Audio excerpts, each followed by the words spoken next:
കേരളം ഉന്നത നിലവാരത്തിൽ എത്തി എന്നുള്ളത് കൊണ്ട് കേരളത്തിനുള്ള പങ്ക് കുറയ്ക്കുന്നില്ലേ കേന്ദ്രം? അതിനെന്താണ് ന്യായീകരണം?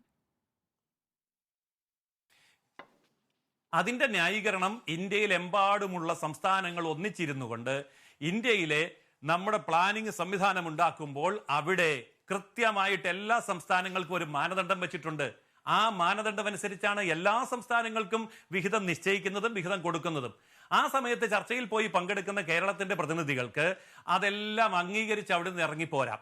എന്നിട്ട് അകത്ത് കയറുമ്പോൾ യാതൊരു എതിരഭിപ്രായവുമില്ല. കേരളത്തിൽ വന്നിട്ട് കേന്ദ്രം ഒന്നും തരുന്നില്ലേ എന്ന് വിലപിക്കുന്നതിൽ യാതൊരു അർത്ഥവുമില്ല.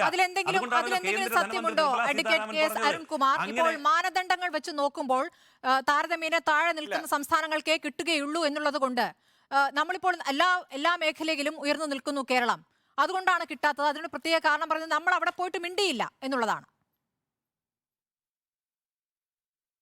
അത് വസ്തുതാവിരുദ്ധമായിട്ടുള്ള കാര്യങ്ങളാണ്. ഇപ്പൊ GST കൗൺസിൽ ആണെങ്കിലും ഉന്നതാധികാരമായിട്ടുള്ള ധനകമ്മീഷൻ ആയാലും കേരളത്തിന്റെ ഒരു പ്രതീതി പോയി എത്ര ശബ്ദത്തിൽ വാദിച്ചാലും എത്ര നന്നായി വാദിച്ചാലും 20ഓളം സംസ്ഥാനങ്ങൾ ഭരിക്കുന്ന പാർട്ടി, അതുപോലെ കേന്ദ്ര ഭരണത്തിന് നേതൃത്വം കൊടുക്കുന്ന പാർട്ടി എടുക്കുന്ന നയപരമായിട്ടുള്ള തീരുമാനമല്ലേ നടപ്പാക്കപ്പെടുക?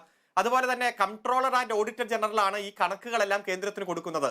ആരാണ് കംട്രോളർ ആൻഡ് ഓഡിറ്റർ ജനറൽ? അത് കേന്ദ്ര ഗവൺമെന്റ് വയ്ക്കുന്ന ഉദ്യോഗസ്ഥനാണ്. അപ്പൊ കണക്ക് തന്നില്ല, അതുകൊണ്ട് പണം കൊടുക്കാൻ കഴിഞ്ഞില്ല എന്നുള്ള കേന്ദ്രത്തിന്റെ വാദം. ആരാണ് കണക്ക് കൊടുക്കേണ്ടത്? കംട്രോളർ ആൻഡ് ഓഡിറ്റർ ജനറൽ അല്ലേ? ഈ കണക്കുകളെല്ലാം സംസ്ഥാന ഗവൺമെന്റ് അദ്ദേഹത്തിനല്ലേ കൊടുക്കുന്നത്. അപ്പൊ കേന്ദ്രത്തിന്റെ നിശ്ചയിച്ചിരിക്കുന്ന ഉദ്യോഗസ്ഥൻ കേന്ദ്രത്തിന് കണക്ക് കൊടുക്കാത്തത് സംസ്ഥാനങ്ങളെ പഴി പറയുകയാണ്. ഞാൻ പറയട്ടെ, ഒറ്റ മിനിറ്റ് ഞാൻ പറഞ്ഞോട്ടെ. ഇവിടെ ഏതെങ്കിലും തരത്തിൽ കേരളത്തിന് അർഹതപ്പെട്ട് മേടിച്ചെടുക്കാൻ സമയത്ത് കണക്ക് കൊടുക്കാതിരിക്കുമോ? കാരണം ഇവിടെ പണം വേണമല്ലോ. ഞാൻ ചോദിച്ചോട്ടെ, ഇവിടെ 67 ലക്ഷം പേർക്ക്, ഈ കേരളത്തിലെ ജനസംഖ്യയിൽ 6ൽ ഒരാൾക്ക് പെൻഷൻ കൊടുക്കുന്നുണ്ട്. ഈ ഇന്ത്യയിലെ ഏതെങ്കിലും സംസ്ഥാനത്തിന് ഇത് സ്വപ്നം കാണാൻ കഴിയുമോ? ഈ 67 ലക്ഷം പേർക്ക് പെൻഷൻ കൊടുക്കുമ്പോൾ കേന്ദ്രത്തിന്റെ വിഹിതം കിട്ടുന്നത് 7 ലക്ഷം പേർക്കാണ്.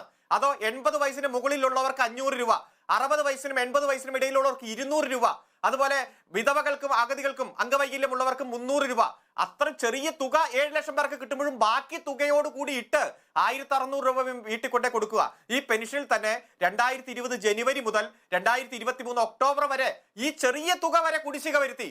നമ്മൾ നിരന്തരം സമരം ചെയ്ത് ഒച്ചപ്പാടുണ്ടാക്കിയിട്ടാണ് ആ കുടിശ്ശിക കഴിഞ്ഞ ഒക്ടോബറിൽ വിതരണം ചെയ്യുന്ന സാഹചര്യം ഉണ്ടായത്.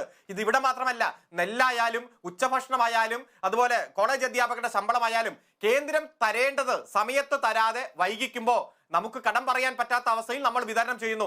കൂടുതൽ കടമെടുക്കേണ്ടി വരുന്നു. ഞാനൊന്ന് ചോദിച്ചോട്ടെ, മറ്റെല്ലാ സംസ്ഥാനങ്ങളിലും 3% അതിൽ കൂടുതൽ കടമെടുക്കാൻ അനുവാദം കൊടുക്കുമ്പോൾ എന്തുകൊണ്ടാണ് കേരളത്തിന് മാത്രം കടമെടുക്കാനുള്ള ശതമാനം വരെ വെട്ടിക്കുറയ്ക്കുന്നത്? അതിന് പറഞ്ഞ ന്യായീകരണം എന്താ? കിഫ്ബി കടമെടുക്കുന്നുണ്ട്, അതുപോലെ പെൻഷൻ ഫണ്ട് ബോർഡ് കടമെടുക്കുന്നുണ്ട്. ഈ കിഫ്ബിയെ കൂട്ടി 19 സംസ്ഥാനങ്ങൾക്ക് അത്തരത്തിലുള്ള ഏജൻസി ഉണ്ട്. അവരെല്ലാം കടമെടുക്കുന്നുണ്ട്. ദേശീയപാത അതോറിറ്റി 12 ലക്ഷം കോടി രൂപയാണ് കടം. അത് കേന്ദ്രത്തിന്റെ ബഡ്ജറ്റിൽ പെടുന്നില്ല. അപ്പൊ കേരളത്തെ മാത്രം അങ്ങ് ഞെക്കിപ്പീച്ച് കൊന്നുകൊണ്ടിരിക്കുകയാണ്. ഇവിടെ പറഞ്ഞല്ലോ, പല വിഹിതത്തിന്റെ പ്രളയകാലത്ത് ഹെലികോപ്റ്റർ വന്ന് ജനങ്ങളെ രക്ഷിച്ചതിന് പണം ചോദിച്ചവരാ ഇവര്. കൈ പിടിച്ച് വാങ്ങിച്ചതാണ്. അന്ന് അരിക്ക് കാശ് മേടിച്ചു, പിന്നെ റേഷൻ കടയിലേക്ക് അരി അയച്ചില്ല, കാരണം ആ പണം തരാൻ പറഞ്ഞു. അത്തരത്തിൽ ദുരന്ത കാലഘട്ടങ്ങളിൽ പോലും ഈ സംസ്ഥാനത്തെ ഒരു പരിഗണനയും തരാതെ, മാനുഷിക പരിഗണന പോലും തരാതെ ഈ സംസ്ഥാനത്തെ തകർക്കാൻ ശ്രമിച്ചവര് ഇപ്പൊ അത്ര തന്നു, ഇത്ര കോടി തന്നു, അതിന് കണക്കില്ല എന്ന് പറയുന്നത് ഇതുവരെ BJPയുടെ ഒരു പ്രതിനിധിയോ നിർമ്മലാ സീതാരാമനോ ഈ കേരളത്തിൽ വന്ന് പറയാത്ത കാര്യമാണ് BJPയുടെ പ്രതിനിധി ഈ ചർച്ചയിൽ പറയുന്നത്. You are watching Reporter Evening Show.